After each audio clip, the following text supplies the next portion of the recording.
The dirt was dry, cracked, and essentially barren. For $7,000, most people would have bought a reliable used car or put a down payment on a decent home. Instead, Mark looked at this sprawling, dead field and felt the weight of a monumental mistake crushing his chest. The sellers had practically laughed when the transaction closed, a sound that echoed in his head every time he stepped onto the property. They knew something he didn't, and the silence from the townspeople whenever he drove by only confirmed it. He wasn't just losing money, he was losing his reputation as a man who knew a good deal when he saw one. But Mark wasn't walking away, he was just beginning to look closer. The contract was signed in a cramped, dimly lit office on the outskirts of a town that seemed to have forgotten the meaning of progress. Mark held the deed to 40 acres of land that local lore claimed was cursed, or at the very least, chemically hollow. It was the kind of real estate that didn't just sit on the market, it was an anchor, dragging down the portfolios of 3 different owners in the last decade alone. The men who sold it to him were cousins, rugged, dismissive, and sporting grins that felt far too practiced. They shook his hand with a firmness that bordered on patronizing, their eyes darting toward the clock on the wall, eager to conclude the finality of the transfer. Mark had spent 3 years building a modest reputation as a contrarian investor. He looked for the assets everyone else deemed toxic, believing that value was often just a matter of perspective, patience, and the right kind of extraction. But as he stood on the perimeter of this particular field, the wind kicking up dust that tasted of alkaline bitterness, his conviction wavered. This wasn't just a tough asset, it was a ghost town of a plot. There was no water table to speak of, no immediate access to regional power grids. And the soil composition tests he'd commissioned months prior had come back with dismal readings. By all objective metrics, he had just set $7,000 on fire. The local community didn't hide their amusement. At the town's only diner, the chatter would die down the moment Mark walked in, replaced by the clinking of spoons against ceramic mugs. It was a rhythmic, predictable silence that served as a constant reminder of his outsider status. They saw him as the latest, city boy, who thought he could outsmart the land. They had seen men like him before, men who walked onto the field with blueprints and dreams, only to retreat 6 months later with empty pockets and bruised egos. Mark spent his first week sleeping in a beat-up SUV parked near the edge of the property, watching the sun traverse the sky over his worthless investment. He wasn't just observing the land, he was observing the patterns of the silence. He noticed things that a casual tourist would miss. He saw how the morning mist clung to the northeastern ridge of the property, lingering there long after the rest of the field had baked in the heat. He noticed that despite the lack of vegetation, the local bird population favored a specific hollow near the center of the tract. Nature, he reminded himself, never invested its time in a place without a reason. His phone buzzed in his pocket, a notification from his bank, a reminder of the depleted funds from the purchase. The financial pressure was real. If he didn't find something, anything, to salvage this operation, he would have to fold within the month. The pressure mounted, creating a physical sensation of cold dread in his stomach. He began to question his methodology. Had he relied too heavily on the data provided by the county, data that might have been intentionally skewed by the very men who sold him the land? He stepped out of the vehicle, his boots crunching against the hardpan. He decided, then and there, that he wouldn't go to the town for answers. He would go to the archives. The history of this field was written in deeds and geological surveys that predated the current residents. There were old maps, hand-drawn documents from the early 20th century, that held secrets about mineral rights and water diversions that the modern, digital record had scrubbed away. As he drove toward the county seat, he felt a strange sense of clarity. The fear hadn't left him, but it had sharpened into a weapon. He wasn't going to win by fighting the land, he was going to win by uncovering the story the land had been trying to hide from everyone else. He wasn't looking for gold or oil, he was looking for the flaw in the logic of those who had tried, and failed, before him. He was looking for the reason why the cousins had sold it for such a pittance, and more importantly, why they looked so relieved to see him take it off their hands. He was starting to realize that the price of $7,000 wasn't a reflection of the land's worth, it was a tax on his ignorance. And the moment he rectified that ignorance, the dynamics of the deal would shift irrevocably. The journey to the county archives was long, winding through roads that seemed to shrink the further he drove into the valley. Mark parked his car near the historic courthouse, a looming brick structure that looked like it hadn't been updated since the turn of the century. Inside, the air was thick with the scent of old paper and dust, the smell of buried secrets. He spent hours thumbing through brittle maps and faded property ledgers, his eyes straining under the dim fluorescent lighting. He was looking for a specific name, the original patent holder. Most people in the town were descendants of homesteaders, but he suspected this particular tract had a unique lineage, perhaps carved out of a larger, forgotten estate. By late afternoon, he found it. A document from 1924, filed under a series of complex water rights transfers, hinted at an anomaly. The land wasn't just a field, it was a designated catchment area for a subterranean aquifer that had been legally capped decades ago to protect the water table for the surrounding valley. The cousins hadn't just sold him a field, they had sold him a liability, a piece of land that carried strict legal restrictions on any development, effectively neutralizing its market value. But as Mark read the fine print, his heart began to race. The restrictions were predicated on the land being used for agricultural or residential purposes. There was no mention of geothermal or mineral rights because, at the time of the original filing, those industries didn't exist in this region. He wasn't holding a useless field, he was holding a potential energy asset that existed in a legal loophole so vast you could drive a truck through it. The cousins knew the land was useless for farming, and they wanted it off their books because of the taxes and the persistent, nagging fear that someone might one day uncover the water rights anomaly. They hadn't wanted to deal with the headache, so they dumped it on the next fool who walked into their office. They thought they had offloaded a burden, but they had actually surrendered the keys to a kingdom. The drive back to the field felt different. The landscape didn't look barren anymore, it looked like a bank vault waiting to be cracked. Mark didn't go back to the diner. He went straight to the field, but this time, he didn't park on the side of the road. He drove his SUV directly into the center of the tract, his headlights cutting through the growing darkness. He needed to verify the geography against the old maps he had photographed. He spent the next 3 hours pacing the perimeter, using a handheld GPS and a laser rangefinder to map the elevation changes.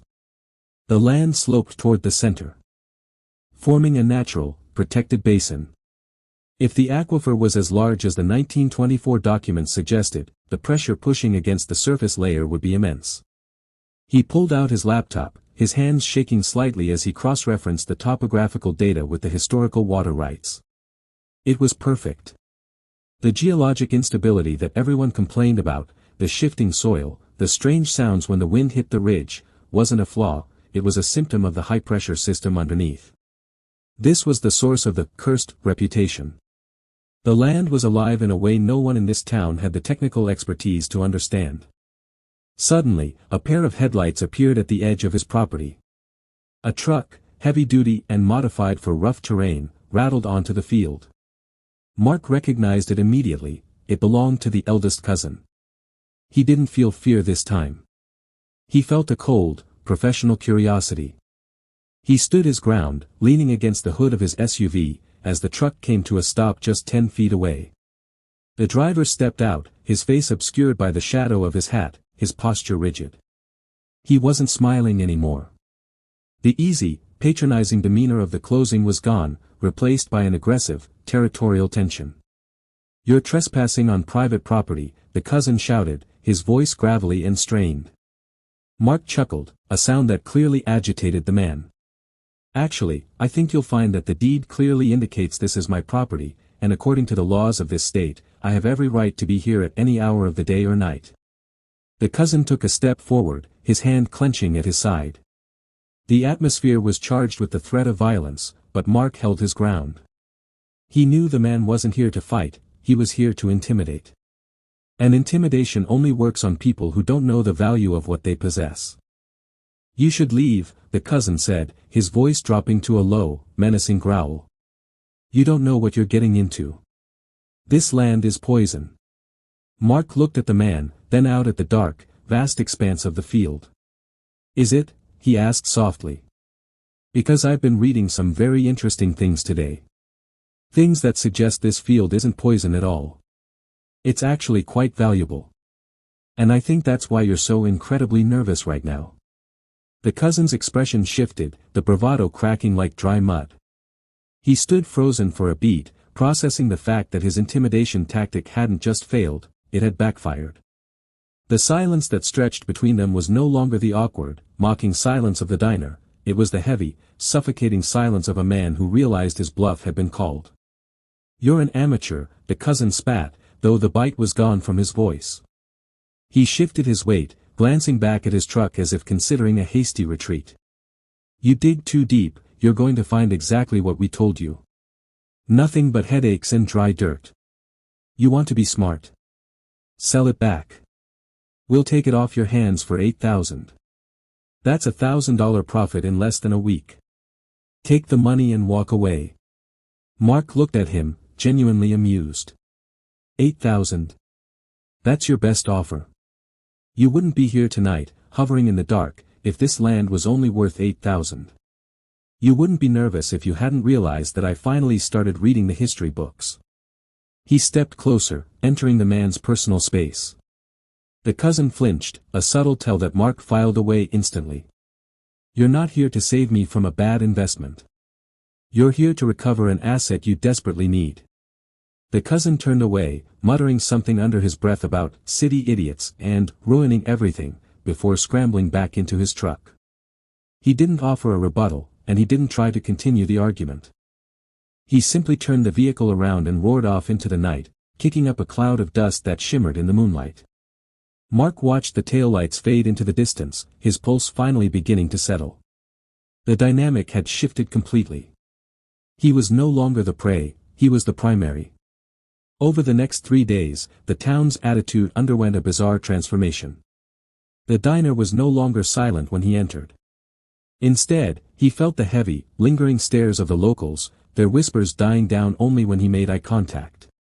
He was the man who had stood up to the cousins, a family that had effectively held the town's economy and its secrets in a headlock for decades.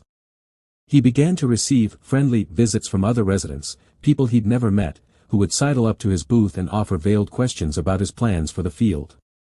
They were fishing for information, hoping to deduce what he'd discovered, but Mark remained tight-lipped, leaning into the mystery. He began bringing in equipment, though he kept it nondescript.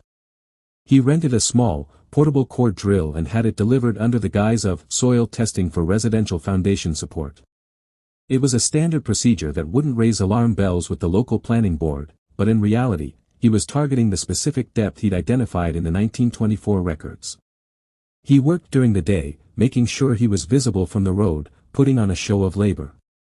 He dug holes, moved rocks, and meticulously logged the composition of the soil in a notebook that he kept under lock and key. The psychological game was reaching its zenith. He knew the cousins were watching him from afar. He could see their truck periodically cruising slowly past the property line, gauging his progress. He started leaving intentionally confusing markers around the site, bright orange flags placed in patterns that made no sense to a layman, but which he hoped would pique their paranoia. He wanted them to think he was doing something far more complex than a simple geological survey. He wanted them to believe he was on the verge of a catastrophic, or profitable, breakthrough. One afternoon, he received a phone call from an unknown number. He let it go to voicemail, listening to it while sitting in his SUV. It was the other cousin, the one he hadn't met in person yet. The voice was smoother, more calculated, dripping with a false sense of concern. "Mark, we've been talking. We think there's been a misunderstanding. We have a buyer who's interested in the property, and we'd like to facilitate a transaction that makes everyone happy. Name your price." Mark stared at his phone, his breath hitched. The offer was a confession. They didn't have a buyer, they were desperate. They were trying to manufacture a market demand to force him into a sale, hoping he would take a quick payout and flee. They underestimated him one final time, assuming he would play by their rules of desperation. But Mark wasn't desperate. He was the owner of the most interesting piece of property in the entire valley, and for the first time in his life, he held all the cards.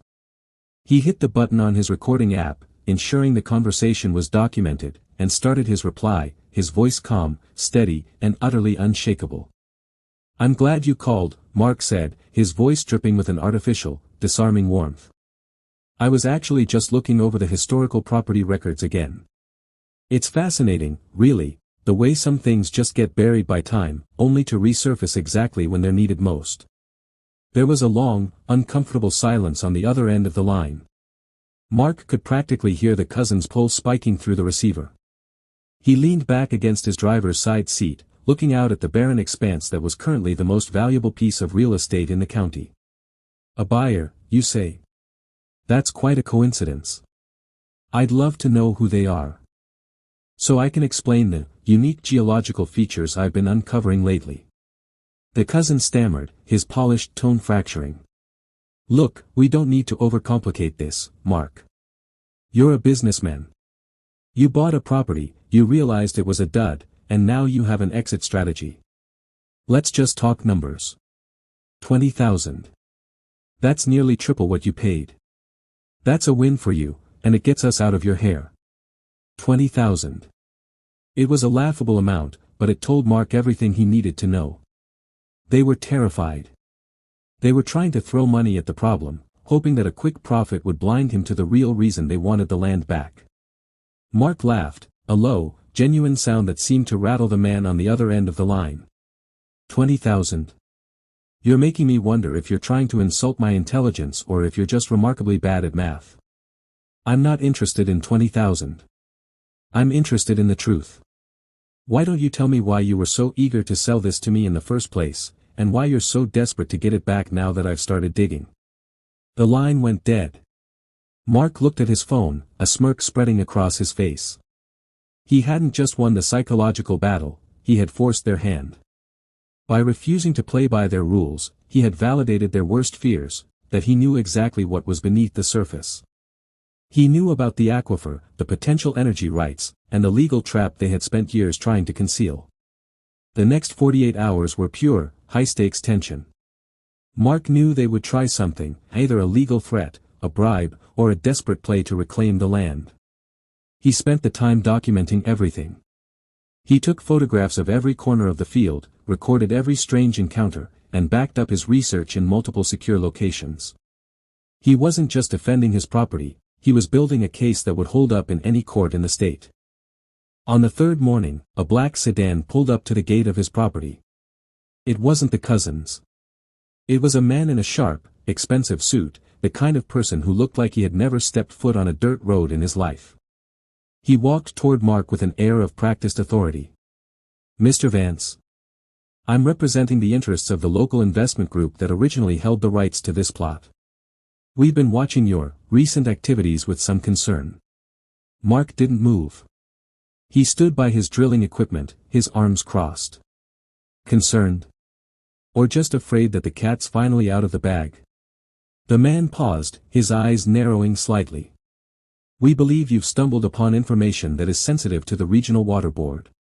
We're prepared to offer a settlement that would cover your costs and provide a significant premium, provided you sign a non-disclosure agreement regarding the findings on this property. Now they were offering an NDA. The stakes had just shifted from buying back a field to silencing a witness. Mark felt a surge of adrenaline. He had hit a nerve, a massive, exposed nerve that led directly to the town's most powerful elite. They didn't want the land, they wanted to bury the discovery before it could reach the state regulatory bodies. A settlement, Mark repeated, savoring the word. You know, I wasn't sure if I was sitting on a gold mine or a dry hole, but the fact that you're here, in a $3,000 suit, trying to pay me for my silence, tells me everything I need to know. The field isn't worth 20,000, or 50, or even 100. It's worth whatever it costs to keep the town's water infrastructure from being exposed as a massive, illegal diversion project. The man's expression didn't change, but his hand tightened on his briefcase. You're making a mistake, Mr. Vance. You don't have the resources to fight this. We have the permits, we have the history, and we have the backing of the county. You're a guest in this valley. Don't overstay your welcome. Mark stepped forward, his eyes locked on the man's. I'm not a guest. I'm the owner. And as the owner, I think it's time I invited someone else to the table, someone from the state water department. I'm sure they'd love to hear about the forgotten 1924 records and the ongoing attempts to suppress the truth. The man in the suit stood motionless, the morning sun casting a harsh, unforgiving shadow across his face. For a moment, the silence was absolute, broken only by the distant, rhythmic call of a hawk circling above the barren field. The threat had been delivered, and the gauntlet had been thrown. He looked at Mark, measuring the resolve in his eyes, searching for a sign of hesitation or a flicker of greed. He found neither. Mark stood with the calm certainty of a man who had already won, even if the paperwork hadn't yet caught up to reality. "The State Department is a long way off, Mr. Vance," the man said, his voice now devoid of its professional veneer. "And they are very slow to act. By the time you get anyone out here, the situation will have changed drastically. Are you sure you want to trade a substantial, tax-free settlement for a legal battle that could span years and cost you everything you've built?" Mark didn't blink. He reached into his pocket and pulled out his phone, holding it up clearly. "I've already initiated the contact. Digital copies of every document I've found, along with a time-stamped record of our current conversation, have been uploaded to a secure cloud server. If anything happens to me, or if my claim to this land is challenged, those files go directly to the Attorney General's office. You aren't just dealing with a city idiot anymore. You're dealing with a whistleblower who has already done the legwork." The man's composure finally fractured. He clicked his briefcase shut with a sharp, echoing snap. It was the sound of a closing door on an opportunity they had squandered. He didn't say another word. He turned, walked back to his sedan, and drove away, leaving a trail of dust that hung in the stagnant air. Mark remained standing in the center of the field, the wind picking up, rustling the dry, cracked earth. He hadn't just secured his investment, he had reclaimed the narrative. The field was no longer a symbol of his failure, it was a beacon of his resilience. Over the following month, the landscape of the valley shifted. With the threat of state intervention looming, the secret diversion of the water supply could no longer be maintained in the shadows. The local investment group, fearing the scrutiny that would come from a prolonged public investigation, began to dismantle their infrastructure. The cousins, once the untouchable gatekeepers of the valley's secrets, found themselves under the microscope, their reputations eroding as the truth about their land-swindling schemes went public. Mark didn't sell the field back. He didn't need to. He eventually partnered with a legitimate energy firm that specialized in sustainable extraction, one that operated with complete transparency and respected the legal rights of every stakeholder.